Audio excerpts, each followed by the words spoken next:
بسم الله الرحمن الرحيم نحمده ونصلي على رسوله الكريم. أعوذ بالله من الشيطان الرجيم.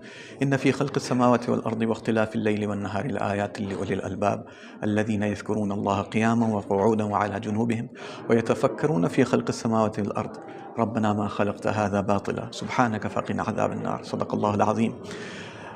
یہ آیات گونجتی ہیں یہاں پہ. میں اس وقت لورے کیورنز ورجینیا میں یہاں پہ آیا ہوں. یہ غاروں کا ایک سلسلہ ہے جو اگر ہم تھوڑا سا دیکھیں، اگر پین کریں کہ یہ حسن، یہ خوبصورتی اللہ تعالیٰ کی تخلیق، یہ ہمیں چلا چلا کے بول رہی ہے کہ میرا ایک خالق ہے، ایک مالک ہے، وہ بڑا مصور ہے، وہ بڑا بدیع ہے، مبدع ہے، اور اپنی شان سے بناتا ہے اور اپنے وقت سے بناتا ہے، اپنی مرضی سے بناتا ہے. اور یہ جو کیورنز ہیں، یہ غاروں کا سلسلہ ہے، یہ بتایا جاتا ہے کہ 45 کروڑ سال پرانا ہے.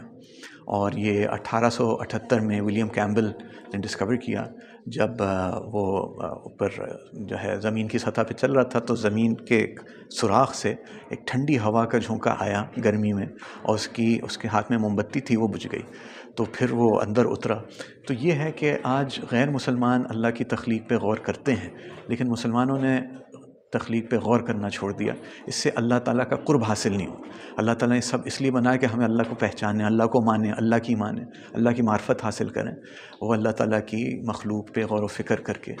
تو میں آپ کو بھی اس بات کی ترغیب دیتا ہوں کہ اپنے بچوں کو لے کر گھوما پھرا کریں، سیروا فی الارض، زمین میں گھومیں، اور اللہ تعالیٰ کی چھپی ہوئی نشانیوں کو، اللہ تعالیٰ کی جو اپنی پہچان کے لیے اللہ تعالیٰ نے اپنی نشانیاں بکھیری ہوئی ہیں دنیا میں، ان کو دیکھ کر اللہ کے قریب ہوں، اللہ کی عبادت میں، اللہ کی اطاعت میں، اللہ کے حکموں پہ ہم زیادہ آئیں، اس کا قرب حاصل کریں، اور جس مقصد کے لیے ہمیں بھیجا دنیا میں اس مقصد کو پورا کریں.